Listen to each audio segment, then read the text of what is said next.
أطعنا غفرانك ربنا وإليك المصير لا يكلف الله نفسا إلا وسعها لها ما كسبت وعليها ما اكتسبت ربنا لا تؤاخذنا إن نسينا أو أخطأنا ربنا ولا تحمل علينا إصرا كما حملته على الذين من قبلنا ربنا ولا تحملنا ما لا طاقة لنا به واعف عنا واغفر لنا وارحمنا أنت مولانا فانصرنا على القوم الكافرين صدق الله العظيم.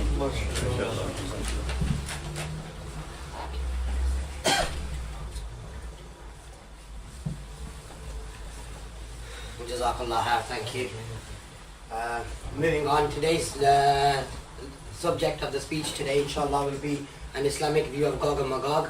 Inshallah, we'll continue with the speech until Maghrib Salah, which is around about 20 to 8. And we'll have a break till about 8 o'clock, and inshallah we'll resume. And then straight after we'll have a Q&A, which will be question and answer session based on the subject that the Shaykh will be discussing today. So without further ado, Shaikh Imran Hosein.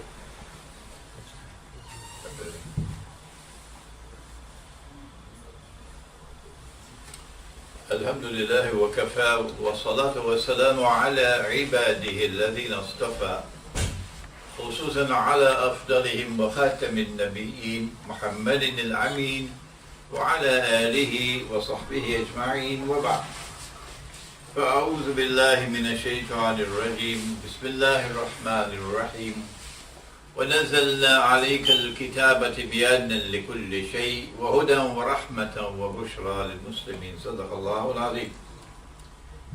Brothers and sisters in Islam here at the Masjid al-Huda, Masjid al-Aman in Birmingham in Britain. Assalamu alaikum wa rahmatullahi wa barakatuh. Our subject, of course, is entitled An Islamic View of Gog and Magog, and the methodology for explaining the subject is that always you turn to the Quran. That the Quran first establish the knowledge of the subject for you. No, you don't go to the Hadith first, you go to the Quran first. And secondly, that when you go to the Quran, you must get all the material in the Quran on the subject and combine it all as a harmonious whole. And thirdly, that when you go to the Hadith, you must ensure that the Hadith is harmonious with the Quran. If the Hadith is in conflict with the Quran, you put it aside. There is a book of mine downstairs entitled Methodology for Study of the Quran. I wish the Darul Ulooms will start teaching that book, how to study the Quran. If they were studying the Quran the way it ought to be studied, you'll get a different answer from the Darul Uloom to the subject that I'm lecturing on tonight.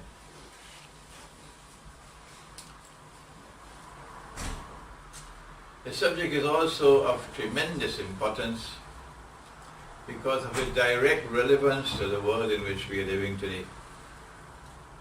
One of the things that astonished me when I arrived in Britain for the first time last August, I came to see my grandson. I had not visited Britain for 15, 16 years. I came to see my grandson, and I didn't know what kind of reception I'd get, but I had to see my grandson. He was 3 years of age, and I'd never seen him before in my life. But the British immigration treated me very respectfully. And when I entered Britain to meet my grandson, I found this phenomenal hunger in the hearts of the young people, particularly those born in Britain, for the knowledge of that which explains the reality of the world today from the Quran. It was not being given to them in Britain. And Allah had blessed me with that knowledge. And so they were flocking to me. And that is why I have to keep on now returning to Britain, but on short visits and always. Sheikh, the sisters are struggling to hear you with the mic.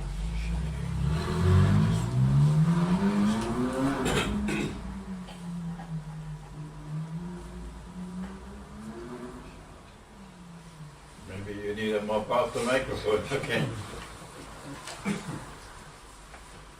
We will have to begin with material outside of the Quran, as in this case of Dajjal, because our Prophet ﷺ described him as Al-Masih al-Dajjal. That's the starting point, not the Quran. Starting point.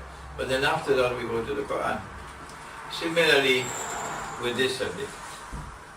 The origins of this subject are located in the fact that the people of Mecca, the mushrikun of Mecca, who were worshipping idols, could not understand how to assess the claim of a man who was born amongst them and who had lived a life of such distinction of truth that they had given him the name Al-Amin, the truthful one, the trustworthy one.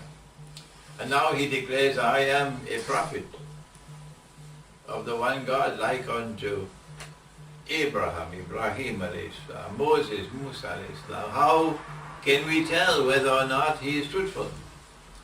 So they sent a delegation to the rabbis who were in the north, a city called Yathrib, today is known as Medina, to ask the rabbis, how can we tell whether or not he is a prophet? And the rabbis responded by saying, ask him these three questions which only a prophet can answer. Oxford University cannot answer. Ask him about the young men who fled into a cave. Ask him about the great traveler who traveled to the two ends of the land. And ask him about the ruh. And Allah sent down the answers. And we are concerned today with the answer to the question about the great traveler. And the answer is located in Surah Al-Kahf of the Quran. I have written a book entitled Surah Al-Kahf in the Modern Age. And in that book we have dealt with all the three questions and the answers to all three questions in that book. Surah Al-Kahf in the Modern Age is available downstairs. In answering the question, Allah subhanahu wa ta'ala first repeated the question. وَيَسْأَلُونَكَ عَنْ ذِي الْقَرْنَيْنِ بَعْدَ بِاللَّهِ مِنَ الشَّيْطَانِ الرَّجِيمِ. And they question thee about Zul Qarnayn. And Qarnayn means two curtains. And our methodology in seeking to understand what's the meaning of qarn is to ask the Quran to explain it, to go outside of the Quran. Qarn can mean a horn, and qarn can mean an epoch, an age, a people, a generation. But when we go to the Quran for the Quran to explain the Quran, then the meaning that comes from the Quran is not horn. Allah does not use the word qarn in the Quran for horn. So this is an event now which will be repeated twice. Qarnayn. Two ages, two epochs, two people. Don't forget that. Don't forget that. Two. And Zul Qarnayn is the one who possesses power that Allah gave to him, and who possesses faith in Allah.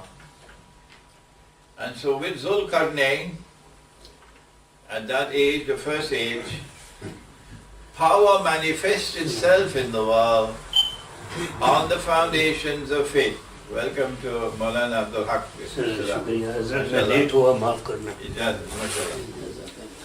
Power rests on the foundations of faith. When power rests on the foundations of faith, how will power be used? He travels on his first journey to one end of the land. And when he came to the end of the land, it ended in water. And so if he's traveling to two ends of the land, there'll be water here and there'll be water there. So we're now beginning to get some idea of the geography of the subject. You do study geography in Britain, don't you? Okay. So there's a body of water on this side where the sun rises, where the sun sets, which is normally the west, is it? Yeah. And there's another body of water where the sun rises, which is normally the east. I don't know about Britain. But in between there's a land. And he travels to the two ends of this land, the two ends of this land. We know, subsequently, I have to fast forward now, that on one of these journeys, not the first and not the second, but the third one, that the rabbis did not ask about. They only asked about the first and the second because they wanted to know whether he knew about the third. And the third led him to Gog and Magog. And our companions were sitting amongst themselves, talking amongst themselves, when Nabi Muhammad passed by and asked, "What are you talking about?" And they said, "We are talking about Alamatu Sa'ah, the signs of the last day." And then he replied in a very famous hadith that the last day would not come, and then he mentioned 10. And these have come to be known as the major signs of the last day. And among them are Dajjal, the false Messiah, Al-Masih Dajjal. Number 2, Gog and Magog. Number 3, the return of the Son of Mary. Number 4, Dukhan. Number 5, Dabbatul Ard.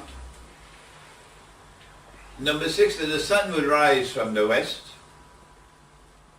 Number 7, 8 and 9, 3 earthquakes. But these are earthquakes in which the earth sinks down. So it's called a khas. One in the east, one in the west, and the third one in... No, don't be afraid, not Birmingham. The third one in Arabia. And number 10, that the fire would come out of Yemen and drive people to the place of assembly. These are not given in the order in which they will occur. No. So amongst them is Gog and Magog. And on the third journey he reaches the Gog and Magog. And he builds a barrier to contain them, which we'll come to later. But when they are released, when Allah releases them, they're going to pass by the Sea of Galilee on their way to Jerusalem. The word Jerusalem does not occur in the Quran and in the Hadith because we have a different terminology for it. The Sea of Galilee does not occur in the Hadith. We have a different word for it. So don't come and write a whole book and say there's no Jerusalem in the Quran. That's nonsense.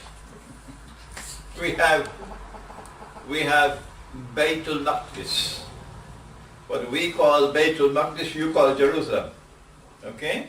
So they will pass by the Sea of Galilee, but in the Hadith it's not called the Sea of Galilee, it's called Buhayrat al-Tabariyah,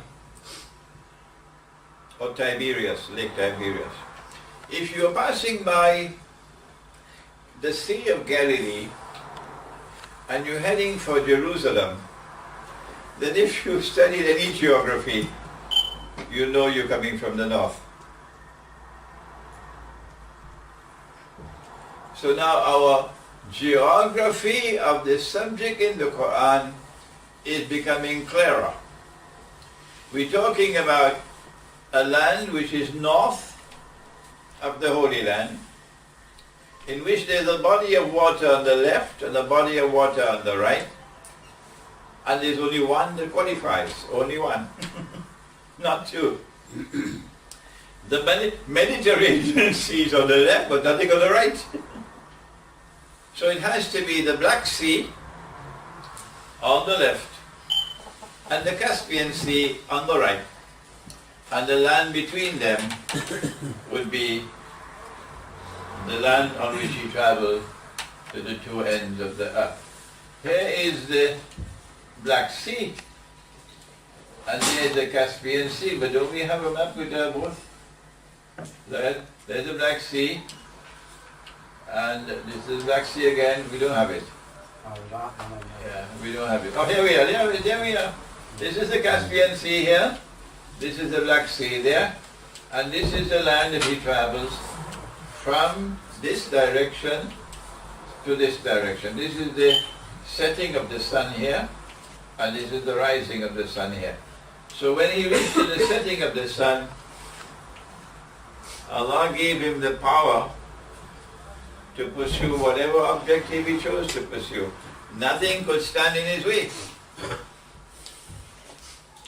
When he reached the Black Sea, he then gave a demonstration of his power at the Black Sea. When power rests on the foundations of faith, how will power be used? This is the first of the Qarnayn, the two. The first time, here we are. Qarnayn, the first time is right here at the Black Sea.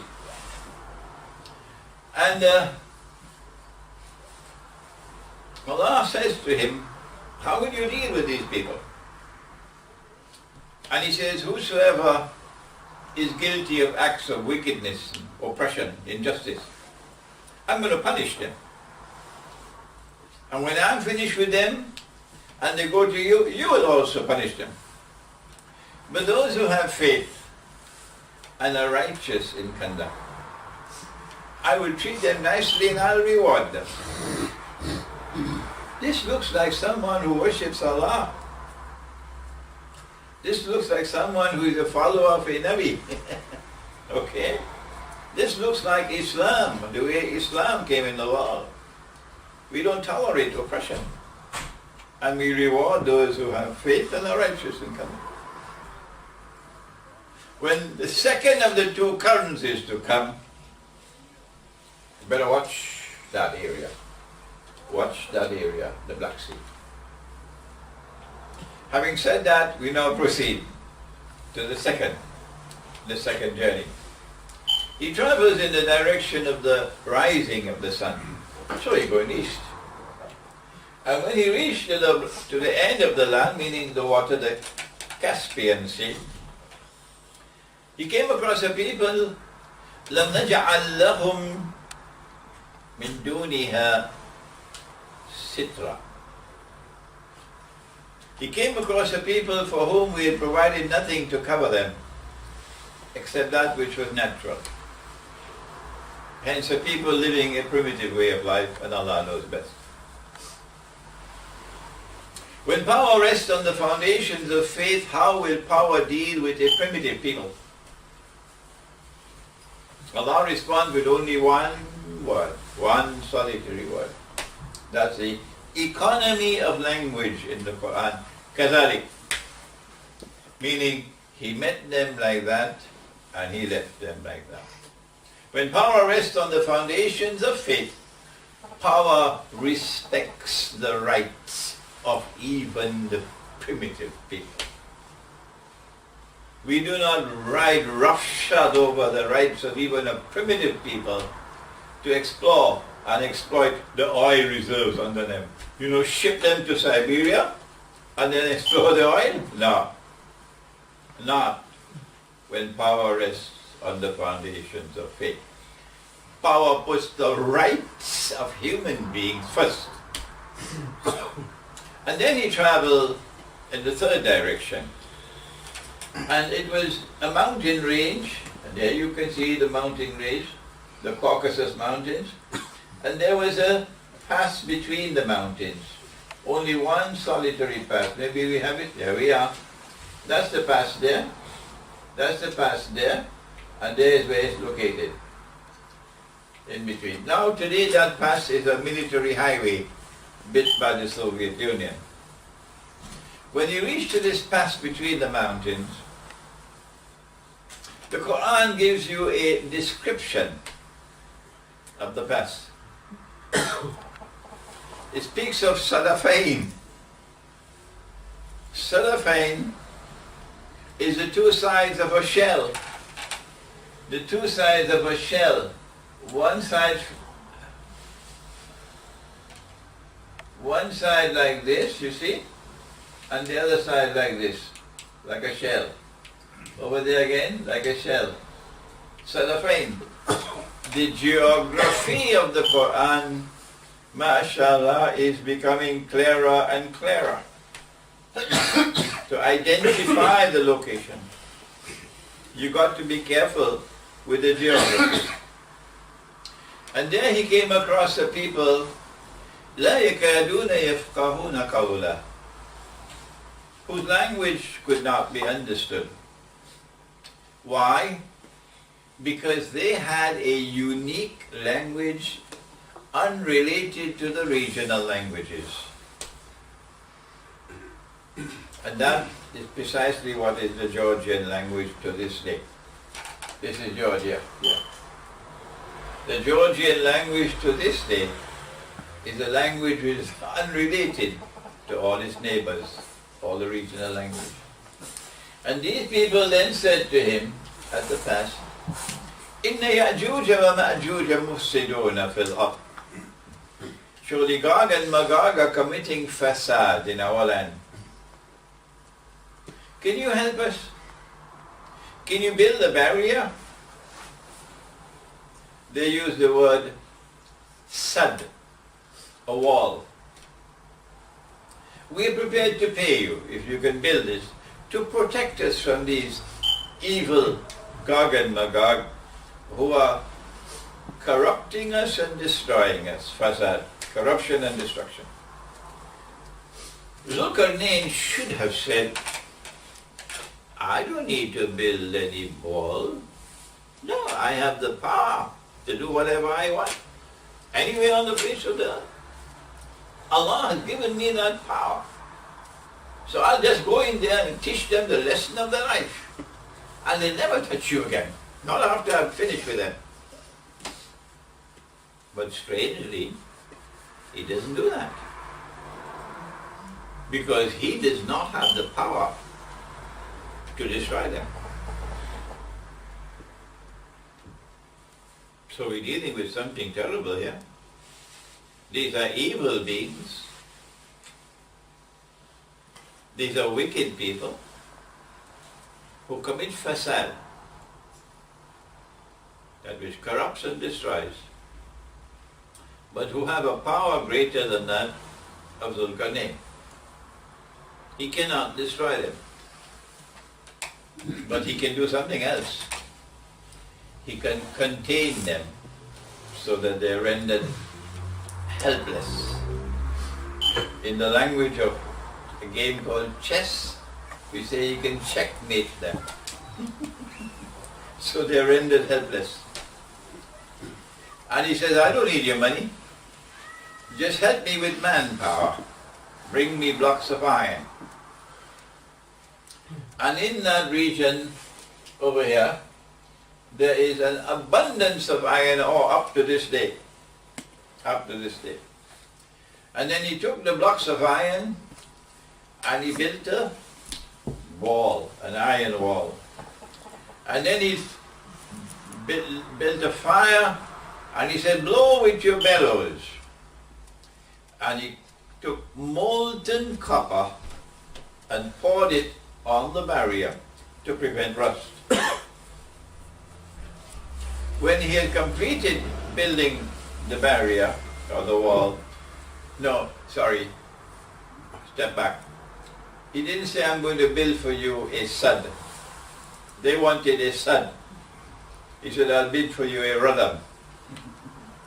as solid as any barrier, any wall. But a radam will be a wall which is built like a dam. Like a dam. Okay? And this is precisely what he built here. Like a dam to block that side from this side. When he built it, he said, هَذَا رَحْمَةٌ مِنْ رَبِّي. And all this is located in the Quran. هَذَا رَحْمَةٌ مِنْ رَبِّي. The construction of this dam is an act of mercy from Allah. So the world is safe from these wicked beings. فَإِذَا جَاءَ وَعْدُ رَبِّي. But when that time comes of which my Lord has warned, my Lord God has warned, جَعَلَهُ دَكَّاءَ. Allah is going to bring down this barrier. وَكَانَ وَعْدُ رَبِّ حَقًّا. And Allah's warning will come to pass. We pause now for two things. First of all, there is, I don't know whether you have it in Britain, something called Google Earth. Yes. You know what it is? You don't need to go to a travel agency and buy a ticket, okay, and fly to this part of the world to go and look for the barrier built of iron and steel, blocks of iron. You can go to Google Earth and search the whole earth from your sitting room. Not one person, from the day that the Quran was revealed to this day, not one human being has ever seen that barrier. There is a report in one of the books of Tafsir that the Khalifa had sent a delegation for search for the barrier. And they came back to say that they found it lying in ruins. But to this day, no one has seen the barrier standing, no one.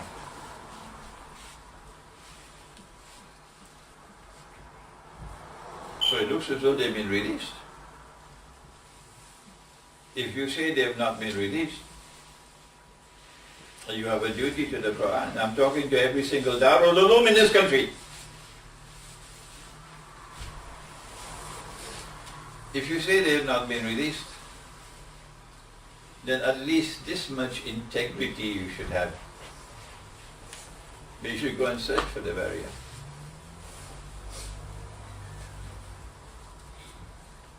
And I'm saying to you, you can go and search, but you'll never find it.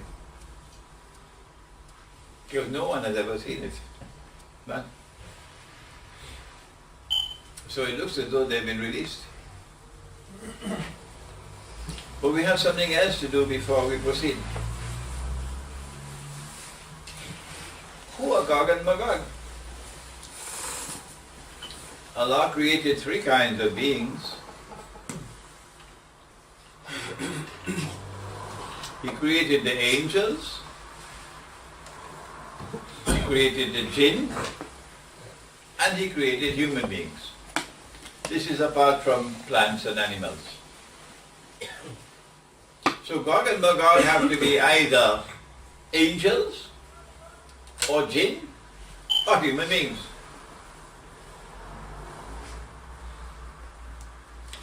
Why? Because plants don't commit fasad. And animals don't commit fasad. So we can eliminate plants and animals. Do angels commit fasad? No. وَيَفْعَلُونَ مَا يُؤْمَرُونَ. Angels act only on the basis of Allah's instruction. So eliminate angels. So Gog and Magog have to be either jinn or human beings. Can jinn commit fasad? Oh yes.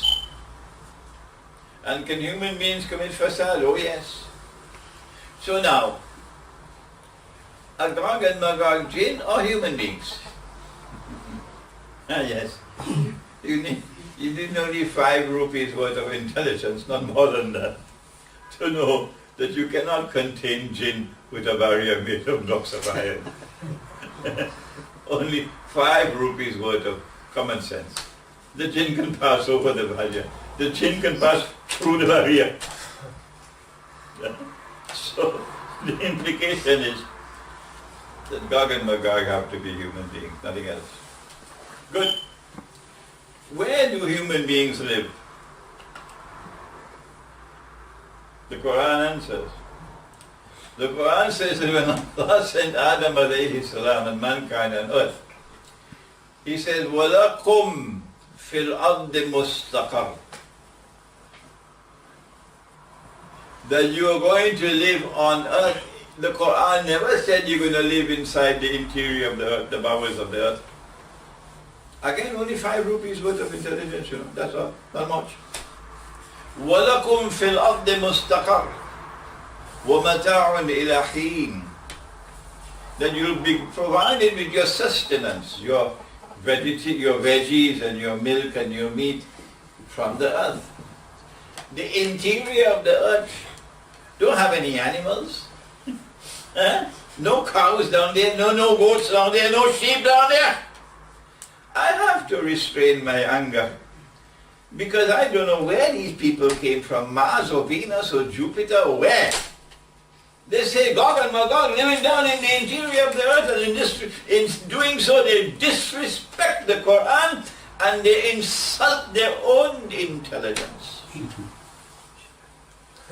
Manifest disrespect for the Quran, worse than schoolboys. And they are insulting their own intelligence. Because Allah says, I sent you on earth. On earth you will live. And the earth will provide you with your sustenance, your roti. Therefore, if Gog and Magog are human beings, how on earth can they be living down in the interior of the earth? If any hadith says that, would it not be in conflict with the Quran? So let us dispose of that, excuse my language, that rubbish, and proceed.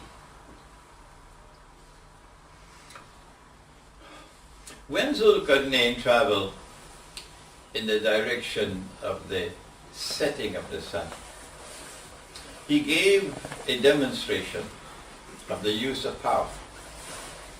That power is used to punish the oppressor, to punish those who are wicked and unjust, who commit zulm. And when he traveled in the direction of the rising of the sun, he gave another demonstration of the use of power, when power rests on the foundations of faith. And that is, power respects the rights of people, even when they are primitive people. And so when the second of the two currents is to occur, it will have to be after Gog and Magog have been released. Are you following me? There are two currents. This is the first.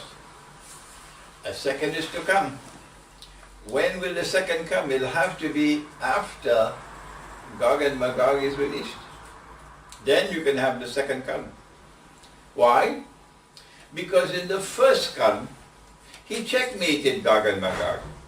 So in the second current, he will have to checkmate Gog and Magog again. Are you following me? So in between, what's going to happen? The first and the second come. In between, the barrier will be brought down. And Gog and Magog will be released. And when they are released, now there will be a power so powerful in the world that even Zulkarnain cannot destroy them. That's the kind of power it is. We can now leave the Quran, having established the foundation on the Quran, to go to the Hadith. And the Hadith confirms what is in the Quran. Look at my methodology here. The Prophet said, alayhi salatu wasalam, in the Hadith al-Qudsi. You know what's the Hadith al-Qudsi? or I don't have time to check you out today. Hadith al-Qudsi is the direct speech of Allah, but not in the Quran, it's in the Hadith. I have created, this is Sahih Muslim, I have created creatures of mine, Allah is speaking, so powerful that none but I can destroy them. That's why Zulqarnain had to build the barrier. So when they are released, what kind of world will it be? It's going to be a terrible, terrible, terrible world, because there will be no power in the world who will stand up to them. None. None. They will be the most powerful force in the world. And they will use their power exactly the opposite way to Zulqarnain. And so when Gog and Magog are released, power will now rest on foundations which are godless. And power will now be used to oppress. And power will not respect the rights of people, will not respect those who have faith and who are righteous in conduct, but will target them. And power will not respect the rights of the primitive people. The primitive peoples on the face of the earth are going to be wiped out when Gog and Magog are released, because this is the opposite to the demonstration of power from Zulqarnain. So it looks as though they have been released, because that's what we've been experiencing for the last few hundred years. I don't know whether you had your biryani and you went to sleep for a few hundred years, but the rest of us, what we have seen these last few hundred years in the world is we've seen power. Power resting on foundations which are essentially godless. Power so powerful that none could stand up to it. And power being used ruthlessly to oppress. And power being used to destroy without any regard whatsoever for human rights. Destroy the primitive way of life. And so now they are in settlements, the natives in a settlement. And usually there's a beer factory or wine factory at the beginning, so they all drink alcohol and they would not be conscious of where they are. The primitive peoples have been wiped out all over the world. So for those who have not been eating biryani and going to sleep, the rest of us, it looks very much as though the evidence is plain and clear. Not only is the barrier gone because nobody can see it anymore, but also for the last few hundred years, power in the world has been resting on foundations which are essentially godless. And that power has been used these last few hundred years exactly the opposite way to that of Zulqarnain, to oppress and to destroy and to target those who have faith and are righteous in conduct, and to destroy the primitive way of life. So, where is the evidence then from the Quran? Have they been released?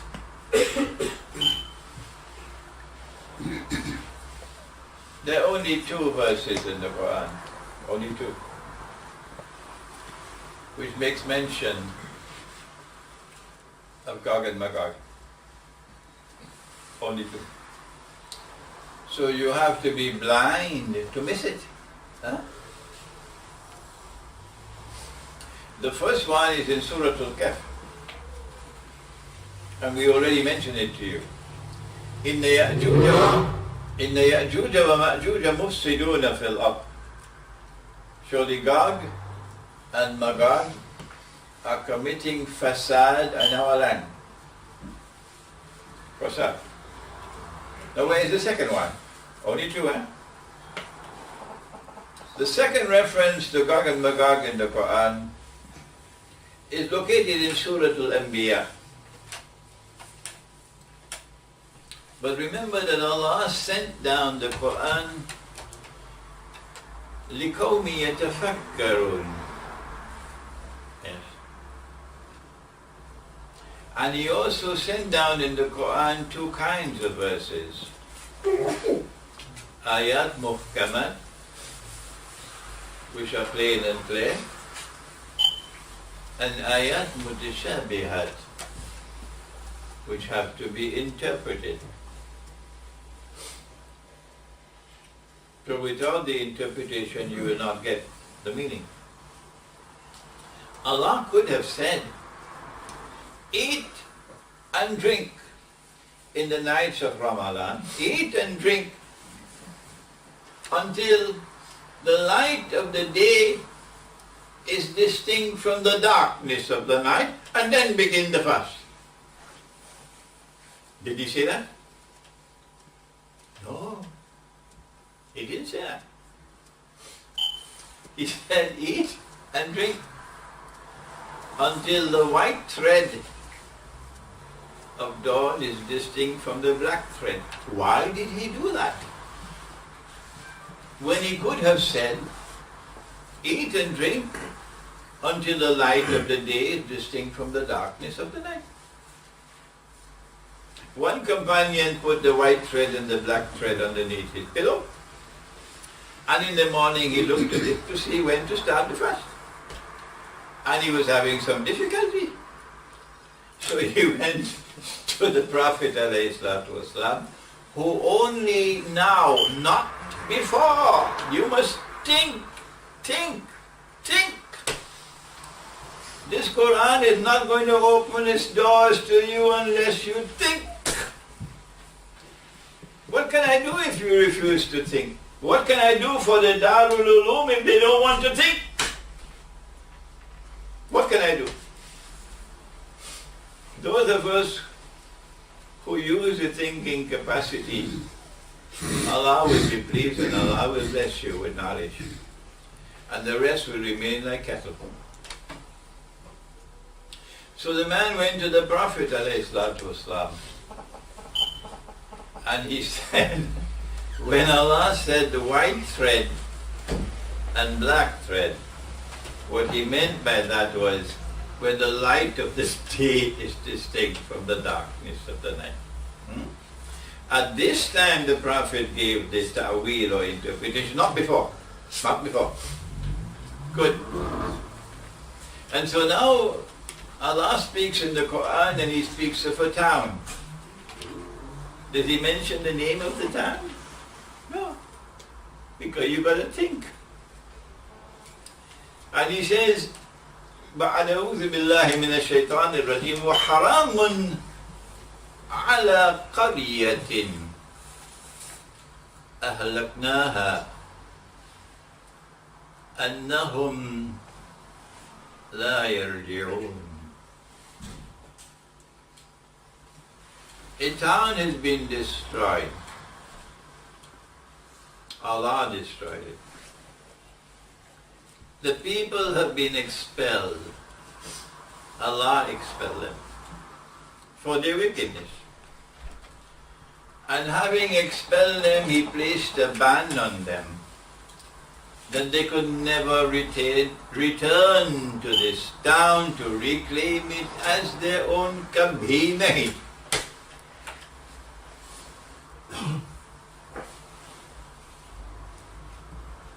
Which town is this? And then comes the second ayah. Hatta إذا فتحت يأجوج ومأجوج وهم من كل حدب ينسلون. That the people of this town are banned. They can never return to this town until Allah brings down that barrier. And Gog and Magog are released. And when they are reached with their indestructible power, they spread out in all directions, and therefore they take control of power in the world. Is that so difficult to understand? When that happens, then these people will be brought back to this town from which they had been expelled. There are many ways by which we can recognize the town, but unfortunately we prefer to eat biryani and go home and sleep. It is so sad. And no matter how much I lecture and lecture and lecture on this subject, they say no, we prefer to eat biryani and go home and sleep. And even after tonight's lecture, they will still respond the same way, but not you and not the young people in this country. The young people in this country will listen to me and say, if they refuse to think, leave them away and go forward. Leave them aside and move forward if they don't want to think. That's how the young people in this country will respond. One of the first ways to identify the town is that the Quran identified it. The Quran explains qarn. Which qarn is it? Is it a horn or is it an age or an epoch or people? So the Quran again explains the qarya.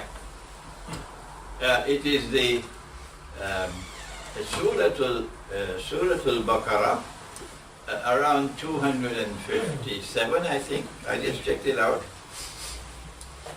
And Allah speaks about a town. And a traveler is passing by the town.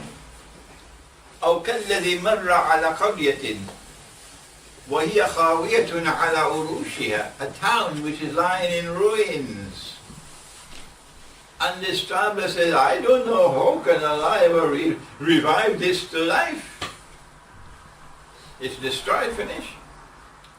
And then Allah caused him to die for 100 years.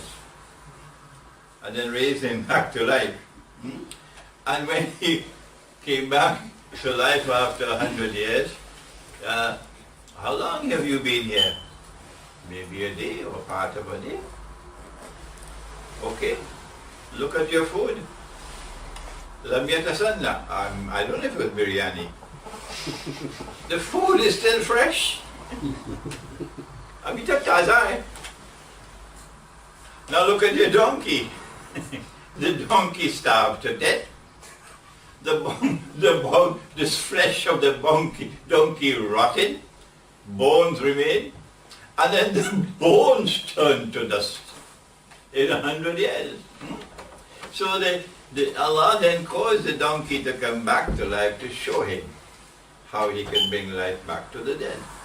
And the commentator of the Quran, Ibn Kathir, confidently declares that this town is Jerusalem. Here's one example of the Quran using the term qarya for Jerusalem. Your homework now is to go and search the Quran. I have to give you some homework.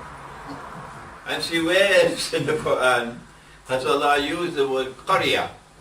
And the commentators of the Quran have recognized it to be Jerusalem. So we can use this method to identify the qarya or town as Jerusalem. There's another way we can do it. And that is that this town is connected with Gog and Magog. Because Gog and Magog are going to be the ones who will bring the people back to the town. And Gog and Magog belong to Alamat Sa'ah. And proper methodology is to take all the Alamat Sa'ah as a whole and see what is that which binds them together harmoniously. And when you take all the Alamat Sa'ah, all the signs of the last day, in which Gog and Magog are located, and to see what is that nucleus, that central power, central figure around which all the rest of alamat as-sa'a revolves. It is the return of Nabi Isa alayhi salam. وَإِنَّهُ, when you recite the Quran in Surah Al-Zukhruf, you'll find the Quran that you have now in your hand saying, وَإِنَّهُ لَعِلْمٌ لِلسَّاعَةِ. Oh, really? Ilmun lisan. You know what that means? That he is the knowledge of the hour, which implies that the knowledge of the hour is with him. He is the knowledge of the hour. Not he is the sign of the hour. He is the knowledge of the hour. That the knowledge of the hour is with him. And even the Christians predict that. Even the Gospel says, the Son of God does not know when the last hour will come. Only the Father knows. That's what's in the Gospel today, up to today. Only the Father knows, the Son doesn't know. So if the Gospel is telling you, you're reading the Quran wrongly. Because the ilm as-sa'a is only with Allah. Only with Allah. So it should be read the other way. There are two ways of reading it. Two ways. Many verses of the Quran are like that. They admit of two readings. Either وَإِنَّهُ لَعِلْمٌ لِلسَّاعَةِ وَإِنَّهُ لَعَلَمٌ لِلسَّاعَةِ. Obviously, this is the one that fits. وَإِنَّهُ لَعَلَمٌ لِلسَّاعَةِ. He is the sign par excellence of Akhir Zaman. So Gog and Magog have to fit with the signs of Akhir Zaman, which all revolve around Nabi Isa alayhi salam. And so the Qarya has to be a Qarya which fits also in this link to Akhir Zaman. Which Qarya it is in the world which is linked with Nabi Isa alayhi salam? Is it Washington? No. There's only one city in the world, important city in the world, connected with Nabi Isa alayhi salam, and that is Jerusalem, where the temple is located, Masjid al-Aqsa. And he went into the masjid, and he turned over their tables, and he chased them out of the masjid, and he said, you've taken the house of Allah and transformed it into a den of thieves. So this is the second way of identifying the town as Jerusalem. Okay? There's a third way of identifying the town as Jerusalem. We said that this town is connected with Gog and Magog, because it's Gog and Magog who will bring them back to the town. So we take all the ahadith on Gog and Magog, all of them. There are 11 in Sahih Bukhari, but there are total about 51 completely. And see whether in any of these ahadith is there a link between Gog and Magog and a town. Yes, there is. Yes. When Gog and Magog are released, they will pass by the Sea of Galilee on their way to Baytul Maqdis, Jerusalem. Do we need to go further? Or have we already established now to your satisfaction that when Allah says, وَحَرَامٌ عَلَى قَرْيَةٍ أَهْلَكْنَاهَا أَنَّهُمْ لَا يَرْجِعُونَ, that the town he's speaking of is Jerusalem. And when he spoke about the people the town was destroyed, it was Jerusalem, and the people who were expelled were Banu Israel. And then a ban was placed on them. For 2,000 years they could not return. So when you see the Jews being brought back to the Holy Land, now listen to me carefully. The Quran is speaking now. When you see the Jews being brought back to the Holy Land, to Jerusalem, to reclaim it as their own, and those who are bringing them back are people who use power to oppress. You know that Gog and Magog have been released. And it is Gog and Magog who have brought them back to the Holy Land to reclaim it as their own. We have to stop now. It's time for Salatul Maghrib. And we'll continue inshallah after Salatul Maghrib. 43-44 time है आज ज़रा सफ़े सीधी कर देना जितने भी आगे आ सकते हैं अल्लाह ताला हर एक को कबूल फरमाए Assalamu alaikum, brothers and sisters and respected elders. If you'd like to take your seats, inshallah, we will resume with the speech and an Islamic view of Gog and Magog. And inshallah, I'll pass it back over to the Shaykh.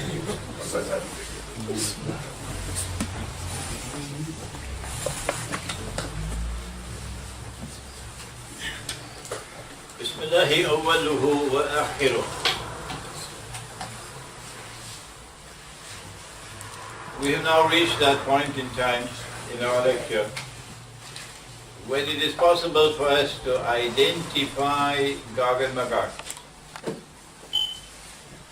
They are human beings. They are a people who have been given a power which none can destroy other than Allah. Even Zulkarnain cannot destroy the power. But Zulkarnain can render them helpless to commit fasad on them, contain them, protect us from them. That's what Zulkarnain can do. And we use the term checkmate. Render them harmless, to checkmate them, to render them harmless, to put them in jail, for example. And we found that the Quran is telling us that there is a town, and we have identified it as Jerusalem, and that Allah destroyed the town, and He expelled the people of the town, who are Banu Israel, and then placed a ban on them that they could never return to this town to reclaim it as their own. And indeed, they could not for 2,000 years.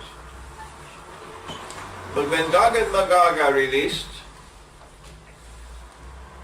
and when Gog and Magog have spread out in all directions, وَهُمْ مِنْ كُلِّ حَدَبٍ يَنْسِلُونَ, then they'll take control of power in the world. And they will use that power to oppress. They will use that power to liquidate the primitive way of life, ride roughshod over the primitive peoples.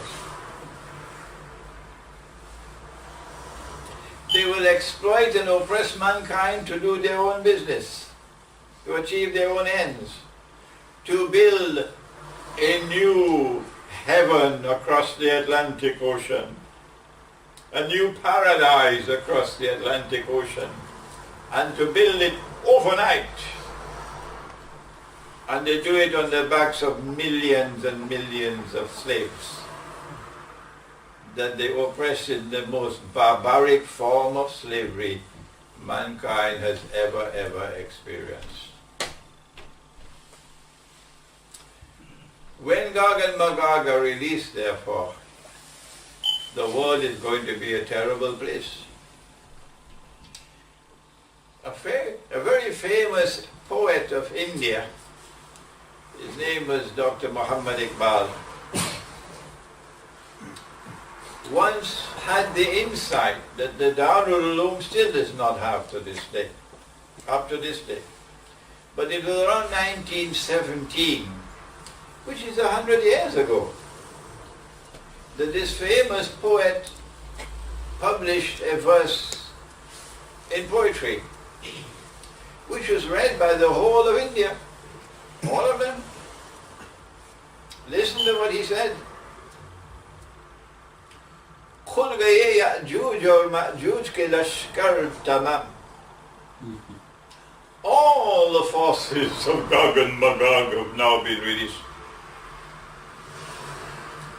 चश्मे मुस्लिम देख ले तफसीर हर्फ यंसिलो. the Muslims must now direct their attention to the Quran and to that passage in the Quran which ends with the word yansirun, and that is the one we've just quoted. وَحَرَامٌ عَلَى قَرْيَةٍ أَهْلَكْنَاهَا أَنَّهُمْ لَا يَرْجِعُونَ حَتَّى إِذَا فُتِحَتْ يَأْجُوجُ وَمَأْجُوجُ وَهُمْ مِنْ كُلِّ حَدَبٍ يَنْسِلُونَ. Iqbal was absolutely correct. Did the Darul Uloom pay any attention to him? 100 years have passed, and Iqbal's voice has been crying in the wilderness for reasons beyond my capacity to explain. The institutions of higher Islamic learning should be at the forefront of Islamic scholarship, explaining with the Quran the world today. The institutions of Islamic learning, of higher Islamic learning, have failed and failed miserably and dangerously so. To turn to the Quran, that the Quran can explain, for example, the oppression of the last 500 years. And so the scholars of Islam who have failed and failed miserably to turn to the Quran, that the Quran could explain the world today, as Iqbal just did, must prepare themselves to answer before Allah on Judgment Day. That's all I have to say to them. And so now, who are those who brought the Jews back to the Holy Land to reclaim it as their own after 2,000 years? Was it the Chinese? Was it the Japanese?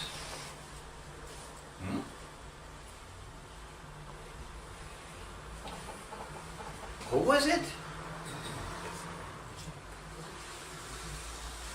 There's only one answer. It is modern Western civilization. Is Russia a part of modern Western civilization? Anyone who says that Russia is a part of the West should buy a one-way ticket to the moon. The West has waged endless wars on Russia. Endless wars. And are now preparing to wage what they don't know, their last war.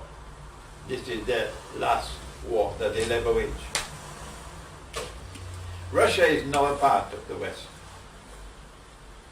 Those who brought the Jews back to the Holy Land to reclaim it as their own, 2,000 years after Allah had expelled them and banned their return, belong to modern Western civilization.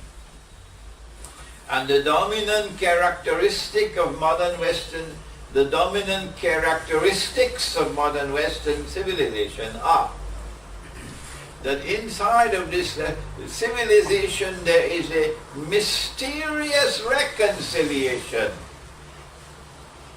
between a part of the Christian world and a part of the Jewish world.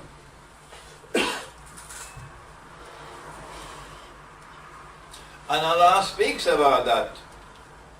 Reconciliation and friendship and alliance between Christians and Jews. And He warns us about it. But those who are taking weapons and taking money from Santa Claus to wage their bogus jihad in Syria, they don't want to study the Quran. No. So wait and prepare yourself for the day when you have to answer. لا تتخذوا اليهود والنصارى أولياء Do not take Jews, which Jews is Allah talking about. And do not take Christians, which Christians is Allah talking about, as your friends and allies. Allah answers the question in the words that follow. Ba'aduhum awliya'u ba'd. There is the answer. Ba'aduhum awliya'u ba'd. Do not take such Jews and do not take such Christians as your friends and allies, who themselves are friends and allies of each other. If you explain this ayah of the Quran differently, prepare yourself. Prepare yourself. This is the correct explanation of the Quran. وَمَنْ يَتَوَلَّهُمْ مِنْكُمْ فَإِنَّهُ مِنْهُمْ. Whosoever from amongst you turn to them, you no longer belong to this ummah. You're gone. You've left this ummah. You now belong to them. إِنَّ اللَّهَ لَا يَهْدِي الْقَوْمَ الظَّالِمِينَ. Surely Allah does not provide guidance for wicked people. This is the first characteristic of modern Western civilization. That at its heart there is a mysterious Judeo-Christian alliance that Allah has warned us about in the Quran. The second thing about this mysterious Western civilization is that it developed a power unprecedented in human history. No civilization on the face of the earth could stand in their way for 500 years. Where did they get that power from? How did they get it? An amazing scientific and technological revolution which has now reached the age of cryptocurrencies and Bitcoin and blockchain technology and so on. And 31 times in the Quran, not just once or twice, but 31 times in the Quran, in one surah, Surah Ar-Rahman. 31 times he's knocking and knocking and knocking on our mind. فَبِأَيِّ آلَاءِ رَبِّكُمَا كُمَا تُكَذِّبَانِ. Two people who are rejecting the truth from Allah. And these two people are evil. And He gives us the capacity to recognize them. That they are human beings and they are jinn, because He says, Ya ma'ashar al-jinni wal-ins. And He gives us a further capacity to recognize them, because they are the ones who are going to engage in space exploration. إِنِ اسْتَطَعْتُمْ أَن تَنْفُذُوا مِنْ أَقْطَارِ السَّمَاوَاتِ وَالْأَرْضِ فَانْفُذُوا. This is the civilization that did it. But in the Quran Allah says, we're going to deal with you. We're not going to continue to oppress mankind indefinitely. A time will come when we'll deal with you. سَنَفْرُغُ لَكُمْ أَيُّهَا الثَّقَلَانِ. And He also tells us how He's going to deal with them. يُرْسَلُ عَلَيْكُمَا شُوَازٌ مِّن نَارٍ وَنُحَاسٌ. We're going to send against you a blaze of fire followed by smoke. فَلَا تَنْتَصِرَانِ. And on that day there will be no help for you. And we know when that happens, it's going to be affecting the world of Christianity and the world of Judaism. Not so much the Chinese and the Buddhist and the Hindu world, but the world of Christianity and the world of Judaism. When this great change comes over the world and the oppressor gets his wings cut off, because Allah says, and we quoted last night, وإذ قال الله يا عيسى إني متوفيك ورافعك إلي ومطهرك من الذين كفروا. Oh Jesus, I'm going to take your soul. I'm going to raise you. And I'm going to cleanse you of all the filth that they heard on you. Those who rejected you as the Messiah and said you're a liar, and who declared of your mother that she committed sin, and that you're a bastard, and those who joined with them in alliance, I'm going to cleanse you of these people, this rubbish. How will he cleanse them? How will he cleanse them? وَجَعِلُ الَّذِينَ تَبَعُوكَ, I'm going to cause those who follow you, who will never declare that a man can marry another man and get a marriage certificate. Not in a million years. That world of Christianity that follows Jesus, even when they declare that he is God and he is the Son of God, because Nabi Isa alayhi salam says Allah can forgive them. Read your Quran if you don't believe me. وَجَعِلُ الَّذِينَ تَبَعُوكَ فَوْقَ الَّذِينَ كَفَرُوا, I'm going to turn the tables. And this Judeo-Christian alliance which has been hurling all this rubbish and garbage on you is going to be defeated and brought down low. And this side which follows you will be raised above them and dominant over them. And when the tables are turned, it will remain like that until the end of the world. So now, all that remains is the second of the two currents, Karnain. Remember we started with that. The second of the two currents has to come. And in between these two, Gog and Magog have to be released. And when they are released, they have to spread out in all directions, take control of the world order of Gog and Magog, and be the most powerful force of oppression mankind has ever witnessed. Everything falls down before them, everything.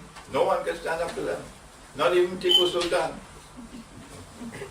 So, and then you see them bring the Jews back to the Holy Land to reclaim it as their own.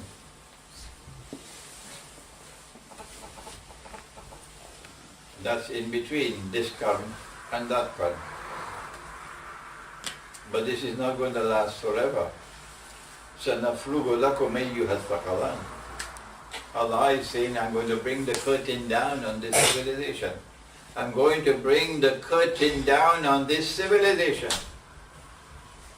And when I bring the curtain down on this civilization, it's going to be a flash of fire followed by smoke.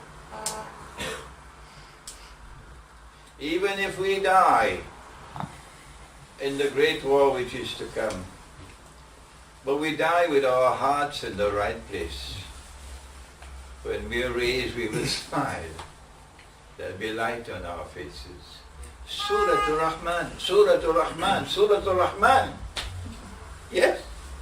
So don't be afraid to die. Don't be afraid to die. Now then, when will the second current come? The second current will have to be those who follow Jesus. The second current, those who follow him. They are the ones who must now become dominant in the world. And when he returns, he will return as Hakimul Adil. So he returns to rule. Is he coming back to the Ummah of Muhammad alayhi salatu wasalam? No. Who is he coming back to? He's coming back to his Ummah. His Ummah. His Ummah. Go to the Quran and do your homework. So there is going to be a ruling state in the world.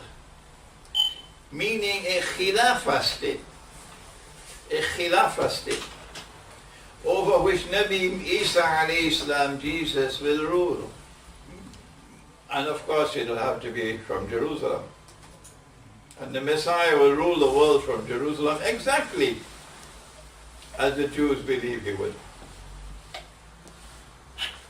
So a people who follow him will be raised above these people, and then they will become the ruling state in the world.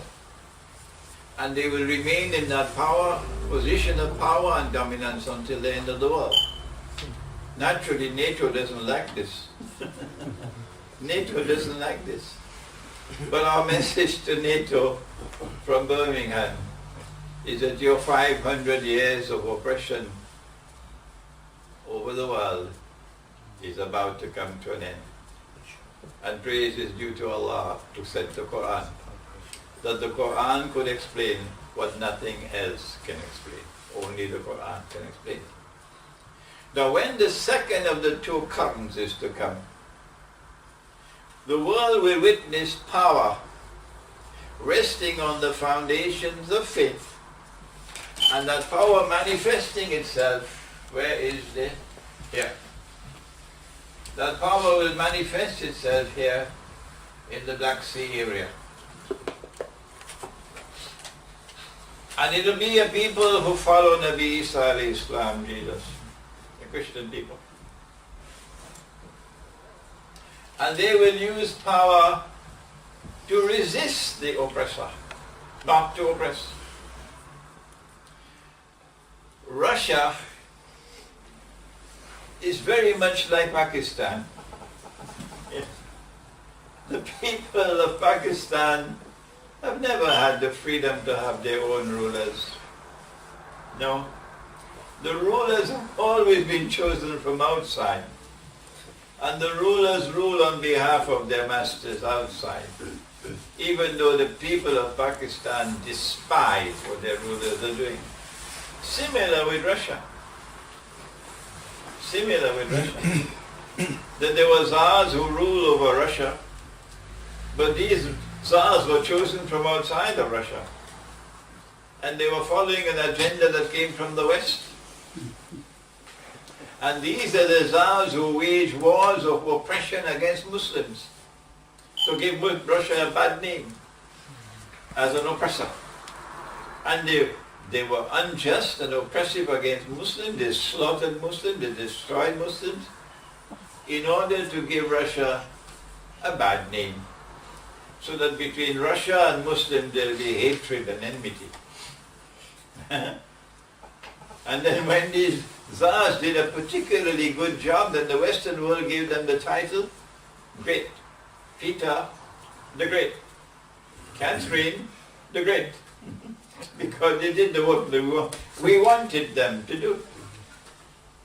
So Russia was not an oppressor of Muslims. No. It is those who hijack Russia, like they hijacked Pakistan so many times. They're the ones who did the work to sabotage the relationship between the followers of Nabi Muhammad and the followers of Nabi Isa. And I hope that this lecture may reach Russia and may reach the Balkans and reach Greece and reach Belgrade. The Black Sea is today controlled by Russia. 2 years ago or 3 years ago, Russia recovered Crimea. They planned their plans. I don't have the time to tell you what were their plans. But then Allah planned His plans. And their plans backfired on them. And instead of choking Russia by the neck, Russia was able to turn the tables on them and recover Crimea. And when Russia, where's Crimea? Can you show me Crimea? When Russia recovered Crimea, there's Crimea. That's Crimea. When Russia recovered Crimea, Russia now as a nuclear power now controls the entire Black Sea area. Your projection of power, nuclear power. So what has happened in the last 3 years is that power has returned to the Black Sea area. Unprecedented power. But power resting on the foundations of faith. The Soviet Union also controlled this area, but that was power resting on the foundations of godlessness. And this is power resting on the foundations of faith. Russia is returning to Orthodox Christianity. Russian diplomacy today is the most morally upright in the whole world. Russia doesn't lie. No, Russia doesn't tell lies. If Russia had not intervened in Syria, the Syrian Christians would have been slaughtered by Dajjal's warriors who went there to wage their bogus jihad. And if the Syrian Christians had been slaughtered at this time, it would have been the end to any possibility of Muslims and Orthodox Christians having friendship and alliance with each other. Yes. If these Dajjal's warriors had succeeded in Syria, Russia would have lost a naval base. Where is it? In Syria. We don't have it here. And Russia would have been finished in that region of the world. So their bogus jihad in Syria was actually to cut Russia's throat. But look at how Allah has planned His plans. That Russia now controls the Black Sea, exactly the area where Zulkarnain came the first time. And Russia now has a military superiority over the West, and they can't tolerate that. That for the first time in 500 years, the oppressor is now face to face with someone who is resisting him and who has military superiority over him, and praise is due to Allah. And so the second current has now come. And the second current has come to the Orthodox Christian world led by Russia. Putin can be here today and be gone tomorrow. So when we speak about Zulkarnain, we don't speak about an individual. I will not speak an individual. I will say the second of the two currents is the Orthodox Christian world led by Russia that is returning to Orthodox Christianity. If this is correct, then we see that in this region of the world, where there was a people لَنْ نَجْعَلْ لَهُمْ مِنْ دُونِهَا سِتْرًا, who were living a primitive way of life. And Zulkarnain, كذلك, left them as he met them, respecting the rights of the indigenous people. Russia must display the same kind of behavior of respect for human rights. And Russia is doing that. Respect for human rights. And now comes the last part. That in the same way that Gog and Magog were contained the first time, not destroyed, contained, so they were rendered harmless, Gog and Magog will have to be contained a second time for Karnain. And so now we who have the Quran, we already know the outcome of the great war which is around the corner. We know that in this great war which is coming, the Western world will be contained in that region of the world which is over here, the north of the Holy Land area. They will be rendered helpless. They will be checkmated in this part of the world. We know something else.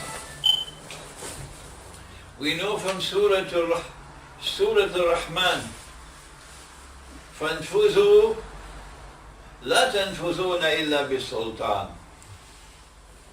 That you are able to send your intercontinental ballistic nuclear missiles all over the place and have your military satellite stations revolving around the earth and so on, and your robotic submarines at the bottom of the earth, the bottom of the ocean.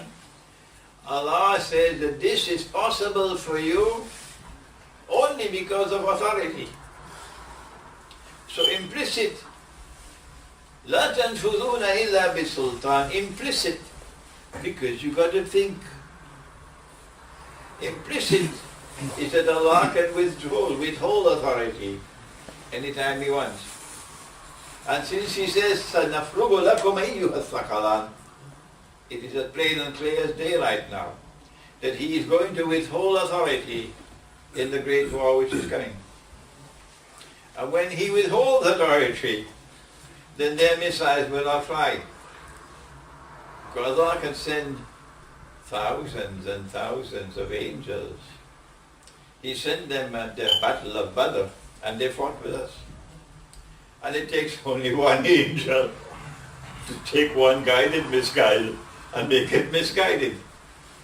I don't know if nature will be able to digest it in and out. And so their missiles can go all over the place. But these will be accurate. Because Allah says, I'm going to destroy every town and every city. وَإِن مِّن قَرْيَةٍ إِلَّا نَحْنُ مُهْلِكُوهَا قَبْلَ يَوْمِ الْقِيَامَةِ أَوْ مُعَذِّبُوهَا عَذَابًا شَدِيدًا كَانَ ذَلِكَ فِي الْكِتَابِ مَسْطُورًا.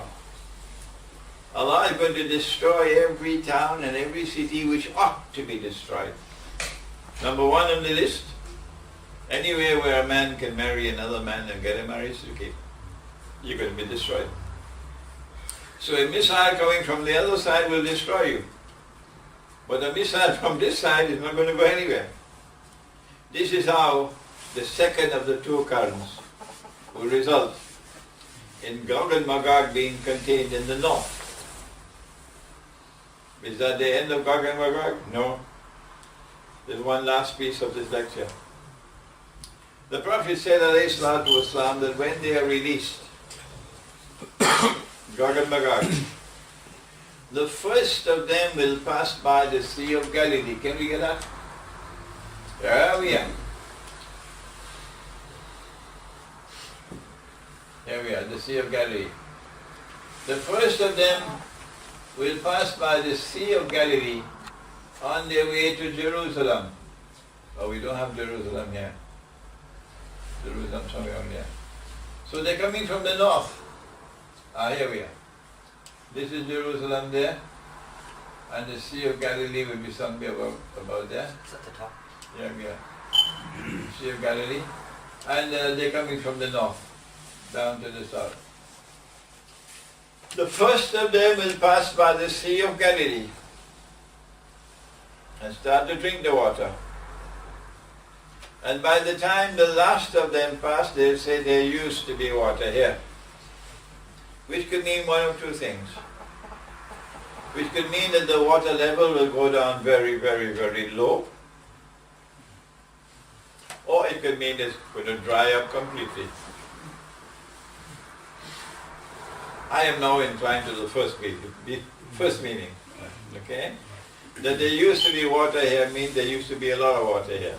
Now look at it. Today the Sea of Galilee is precisely that. It cannot recover anymore. It's low, very low. So it means that when you see the Sea of Galilee with very little water left, the implication is that most of Gog and Magog have already left the north and are down concentrated in the Holy Land. So when the Great War takes place and Russia defeats NATO in the north, that's not the end of Gog and Magog. No, because they have already left the north and they've gone down to the Holy Land. So they now be concentrated in the Holy Land, although Russia will control the north. And in the Holy Land they will now wage war until Nabi Isa alayhi salam returns. And they'll wage war on him as well. And he'll go up a mountain and pray and the mountain is in Jerusalem, and pray to Allah. And then Allah will destroy Gog and Magog. Zulkarnain cannot destroy Gog and Magog. When Allah destroys Gog and Magog, then He will send something which will attack them at the back of their necks. And they'll fall long, and by next morning they're all dead, and their bodies are beginning to decompose, which looks like biological warfare. Biological warfare. That Gog and Magog are reduced, the immune system is reduced to a state of zero. Zero. And they will take all of mankind with them.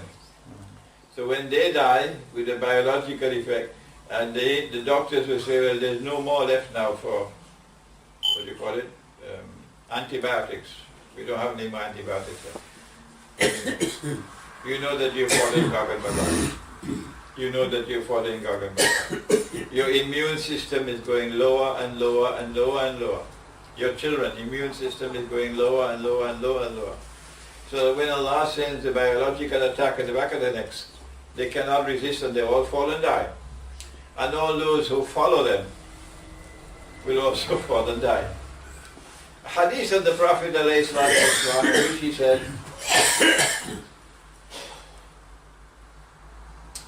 it is in Sahih Bukhari 4 times, and it's Hadith al-Qudsi, and it is the Day of Judgment, and Allah speaks to Adam alayhi salam and says to Adam alayhi salam, take out the people for Jahannam. And he asks, oh Allah, how many are they? And Allah subhanahu wa ta'ala replies and says, out of every 1,000, take 999 for Jahannam. It's called the mother of all warnings. The companions of the Prophet ﷺ were terrified when they heard them. And he smiled and he said, good news for you. The one for Jannah will be from you. Meaning someone in the religion of Islam. And the religion of Islam is not restricted to the Ummah of Muhammad. But he went on to say that the 999 will all be Ahlu Ya'juj wa Ma'juj. Meaning if you die the way they die, because your immune system is reduced to helplessness, you become a part of the Jamaat of Gog and Magog. And when you become a part of the Jamaat of Gog and Magog and you die, you go into the hellfire. One last thing before I end. There's a difference between releasing and sending. The Quran speaks of release of Gog and Magog. حتى إذا فتحت فتح is to open. إذا فتحت يأجوج ومأجوج. The Quran speaks of the release of Gog and Magog. Release. But the Hadith speaks about when Nabi Isa alayhi salam returns. It says, فَبَعَثَ بعث is not to release. Ba'atha is to send. So when Allah sends Gog and Magog, when Nabi Isa alayhi salam returns, it will be for their final destruction. But Islamic scholarship, it is a matter of embarrassment for me, disrespected the Quran, and there'll be a price for it. by turning to a solitary hadith to study Gog and Magog and not bothering with the Quran at all, and using this hadith to misunderstand it and to come to the conclusion, this is Darul Ulum Islam. And if my language is bitter, it's because I'm teaching this subject for 20 years now or more. And they refuse to listen to me.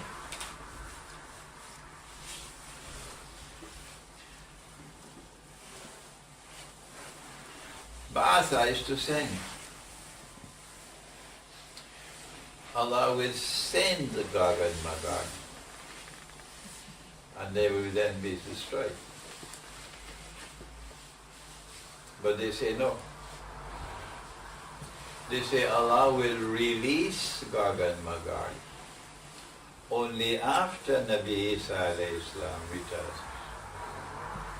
So there is no question of Gog and Magog being in this world before the return of Nabi Isa alayhi salam. That pathetic position is that of the Darul Ulum.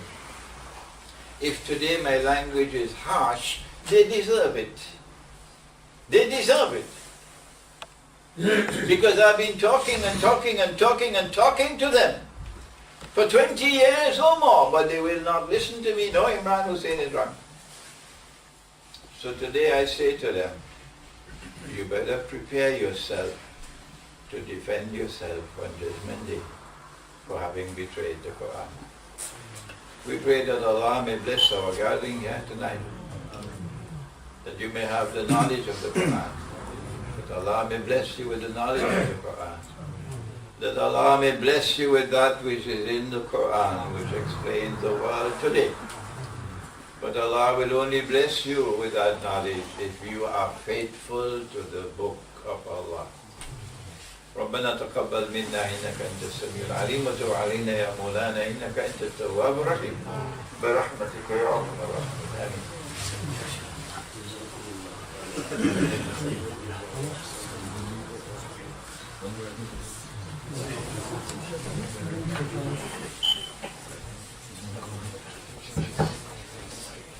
Assalamu alaikum. We'll open the floor for question and answers. Inshallah, we've got somebody assisting with the sisters. If the sisters have any questions, if you could inshallah note those down and give them to the delegated sister, we'll get them passed over and inshallah we'll pass it on to the Shaykh. Starting with the brothers downstairs, the floor is open to yourselves. Any questions for the Shaykh? Brother Dan, yeah. Shaykh, so the hadith where Gog and Magog are trying to break the barrier, they're unsuccessful until they say inshallah. Is this a solitary one?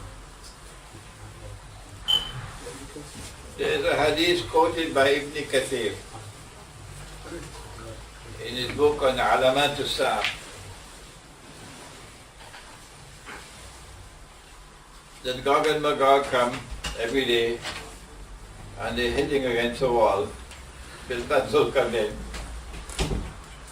And then at the end of every day, they say we'll come back tomorrow, but they do not say inshallah. And then one day they decide to say inshallah, and then they're able to break the barrier. If that's it. There's nothing in this hadith which is in harmony with the Quran. Nothing. And so I relegate this hadith to a lesser status. I don't have time for it. I prefer to take those ahadith which are in harmony with the Quran. I have no problem with that. Any further questions? My friend wants to know, are we living amongst the Gog and Magog? The brother's asking, are we living amongst Gog and Magog at the moment? Okay, let me try to repeat the whole lecture now. I just need an hour and a half. Did I not say that those who brought the Jews back to the Holy Land are identified in the Quran as Gog and Magog? Did I not say that modern Western civilization brought them back to the Holy Land? And therefore those who control power, those who control power in the modern Western world, they are Gog and Magog. Sheikh, would you? I've got a question. In Surah Rahman, verse number 33, it says, Ya ma'ashar al-jinni wal-insi in istata'tum an tanfudhu. Yeah, I know the ayah. What's the question? It says jinn as well. Ins and Oh. jinn. What is the reference for jinn in that? Oh, you were not here yesterday. Was it yesterday? That I lectured on the subject? Oh, you were not here yesterday. Should I repeat yesterday's lecture?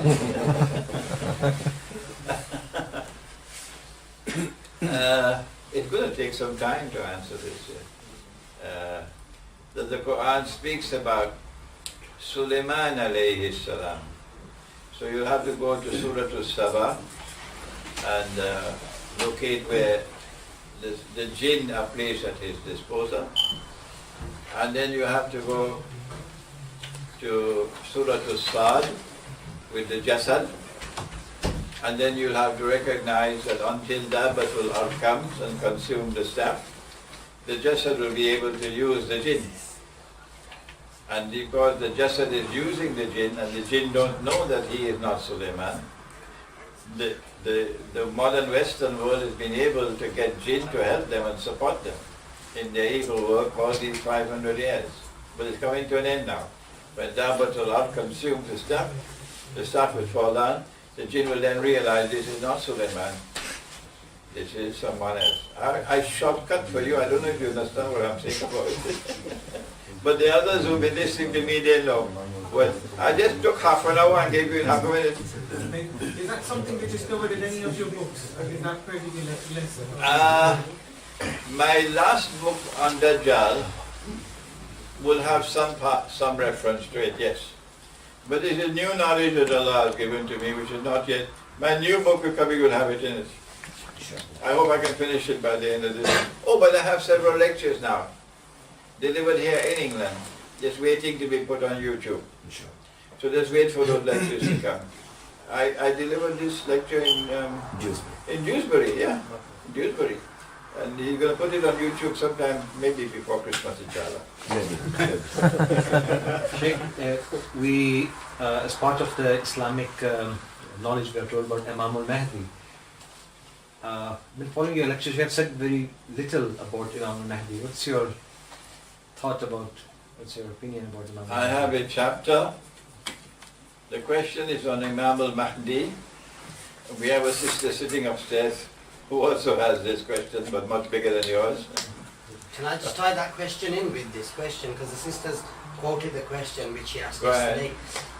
How can Imam al-Mahdi bring about peace and justice when people of Fasad remain in control? To establish peace and justice, power and authority is required, which will remain with Gog and Magog. How can Imam Mahdi and Gog and Magog simultaneously spread peace and justice with the Fasad across the world? Imam al-Mahdi will not emerge. Allah will not send him until Dajjal has completed his mission. Have you studied the subject? Would you know what I'm talking about? Huh? When I say this, that Imam al-Mahdi will not be sent by Allah until Dajjal has completed his mission. No, you don't know the subject. And you're already defying me. Wait, take a little time and study the subject. Allah has spoken in the Quran of the restoration of the Khilafah state in this Ummah. Surah An-Nur of the Quran. And I gave this lecture in London, just wait for it to get on YouTube. I don't know what is happening now. I give a lecture and I have to wait 1 month before it gets onto YouTube. Welcome to England. وعد الله الذين آمنوا منكم وعملوا الصالحات. Allah has made a promise unto those from amongst you who have faith, because there are many who are part-time Muslims. Those from amongst you who have faith and whose conduct is righteous. لَيَسْتَخْلِفَنَّهُمْ فِي الْأَرْضِ that we're going to establish them with the Khilafah state on earth. كَمَا اسْتَخْلَفَ الَّذِينَ مِنْ قَبْلِهِمْ. And when we do that, we do it in the same manner as we did it for those who came before. So Allah is telling you, if you will take a little time to listen, that's all. لَوْ كُنَّا نَسْمَعُ أَوْ نَعْقِلُ مَا كُنَّا فِي أَصْحَابِ السَّعِيرِ. If we used to take a little time to listen, not that they come through one ears and go through the other ears. أَوْ نَعْقِلُ, and we used to think, we would not be in the hellfire today. So listen. Allah says, I'm going to restore the Khilafah state for you. Not for all of you. Not for the part-time Muslims. وَعَدَ اللَّهُ الَّذِينَ آمَنُوا مِنْكُمْ وَعَمِلُوا الصَّالِحَاتِ. That I'm going to establish the Khilafah, restore the Khilafah state for you, as I did it for those before you. As I did it for those before you. كَمَا اسْتَخْلَفَ الَّذِينَ مِنْ قَبْلِكُمْ. When Allah established the Khilafah state the first time, He sent and He appointed the Khalifa. It was Nabi Dawood alayhi salam. When Allah established the Khilafah state the second time, He chose and He appointed and He sent the Khalifa. It was Nabi Muhammad alayhi salatu wasalam. And that Khilafah state, the first one, ended with the death of Sulaiman alayhi salam. رَبَّنَا اغْفِرْ لِي وَهَبْ لِي مُلْكًا لَا يَنْبَغِي لِأَحَدٍ مِّن بَعْدِي. That the Khilafah state must end when I die. I don't want him to inherit it. The second Khilafah state continued for some time after the death of the Prophet ﷺ, and then Allah raised it.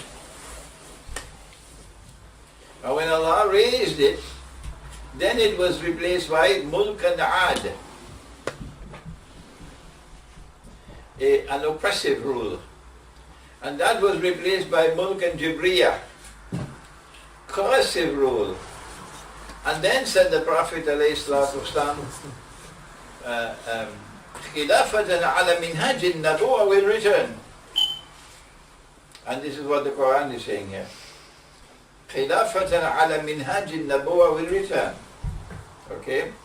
But when Allah established both these Khilafah states, it was on the basis of His sending someone to be the Khalifa. Not through an election. Not through Shura. No. So when He says, لَا يَسْتَخْلِفَنَّهُمْ فِي الْأَرْضِ, Allah is going to restore the Khilafah state. Is Allah doing it? So it has to be someone appointed by Allah. Who is there who is going to be appointed by Allah? Does the Quran inform us? Does Nabi Muhammad ﷺ inform us? Yes, He has. He has told us, but you don't want to listen. He has said that there is going to be an Imam known as Imam al-Mahdi that Allah will send. How will Allah restore a Khilafah state the third time, different from the first and second? When He has said in the Quran, كَمَا اسْتَخْلَفَ الَّذِينَ مِنْ قَبْلِهِمْ, that I am going to restore the Khilafah state for you in the manner in which I established it before you. How did Allah establish it before you? Every time Allah established the Khilafah state, it was always on the basis of a Khalifa who He appointed. Not through elections, not through Shura, Allah appointed. And the only person we have in Islam who's going to be appointed by Allah after Nabi Muhammad alayhi salatu wasalam, whether you like it or whether you don't, it's Imam al-Mahdi. Do you have any other questions from the floor? What we'll do is I'll ask some of the sisters questions and then I'll come back to the brothers. One of the sisters asked, regarding the hadith, the sun will rise in the west. You believe that this is a metaphorical and has already occurred. What is your opinion on this and regarding the doors of Tawbah being closed, which is also a part of If you want to wait for the sun to rise from the west, literally, go ahead and wait. That's all. Go ahead and wait. I find it more convenient to go to the Quran for my guidance. You can choose your guidance wherever you want. When I go to the Quran for my guidance, the Quran tells me, I mean, NASA could say something else, but the Quran tells me that Allah causes the sun to rise from the east and set in the west. Full stop, that's enough for me. That's enough for me. Do we have any other questions? My question Can is I just get that brother 1 second? We'll come back to you. Just that brother there. Isn't Isa ibn Maryam coming back as a follower of Muhammad sallallahu alaihi wasallam? Is Isa Where there? have you been in Birmingham? You came from somewhere outside. No, You came from here? yeah, I'm from Birmingham. Oh, it's the first time you come today? No, because I've heard other scholars tell me that, that he's coming. I'm asking, is this the first time you've come? What, to this masjid? You No, never to your heard me? lectures first time, yes. first time, yeah. I should ask the Sheikh over here to teach you the subject because I have repeated it so many times, so many times, so many times, so many times. When Allah sent Nabi Isa alayhi salam the first time, He sent him as the head of an ummah, not as a follower. And He sent him to Banu Israel. In order for him to come back a second time in a different capacity, then there must be something called naskh, nasikh wa mansukh, that Allah cancels something previously there. So you have to give to me in the Quran, the evidence in the Quran, that Allah has committed naskh on this, and He's going to send Nabi Isa alayhi salam back in a different capacity. And if you come to me with hadith, I'll tell you that's the door, leave. Hadith comes only after the Quran. You don't bring the Quran, the hadith first, you bring the Quran first. And when it comes to naskh, it is the Quran that must provide you with the evidence. The Quran and only the Quran. Evidence that there is naskh. There's no such evidence in the Quran. So the same way that Nabi Isa alayhi salam came the first time, that's the same way he'll come back the second time. He's not coming to this ummah. No. But is he coming back as a prophet to his people, to his followers? Oh my gosh. Oh my gosh. I don't know how a Muslim could possibly think. How could he possibly think? When Allah has sent him as a Nabi, and Allah has not said anything to the contrary, that he's going to come back in some other capacity, then who is going to say it? Who has the authority? Who has the authority? Only Allah has the authority, no one else. It is strange and mysterious to me that we do not show the proper respect for the Quran. Guidance must come from the Quran, proper methodology. Otherwise, you're going to go all over the place. You're going to go all over the place and you're going to end up misguided. Please, please listen to me. The Quran must be your primary source of guidance. You never go astray. And the hadith is to be accepted immediately, as soon as you see that it is in harmony with the guidance of the Quran. And if a hadith is in conflict with the Quran, put it aside. But when there are hadiths which are neither in harmony nor in conflict, yes, you can accept them. But they have a lower status. And you leave that for later. Okay? Nabi Isa alayhi salam is a prophet. Always a prophet.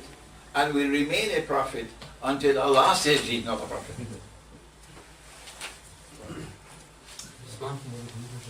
My question is about your lectures, chronological order of your lectures, venues and dates, where one can find the precise information about the lecture you're delivering and the venue which you're delivering at. Because YouTube doesn't, it's got everything. We are in a difficult situation in Britain. If I make the mistake of lecturing before 1,000 people, you won't see me here again. No, you won't see me here again. In order for me to survive in this country, I have to speak to small gatherings. That's democracy. I have to speak to small gatherings. And I have to be low profile. That's the price I have to pay. So we don't have any publicity from our lectures. What we're doing is we have established a Google group email address. At the bottom, when this lecture comes on YouTube, you'll find a Google group email address at the bottom of the screen. So wherever you are in Britain, you can just sign up to this Google group, and whatever lectures I have, whatever seminars I have, wherever it is in Britain, the date, the time, the place will be put there. So you'll be able to get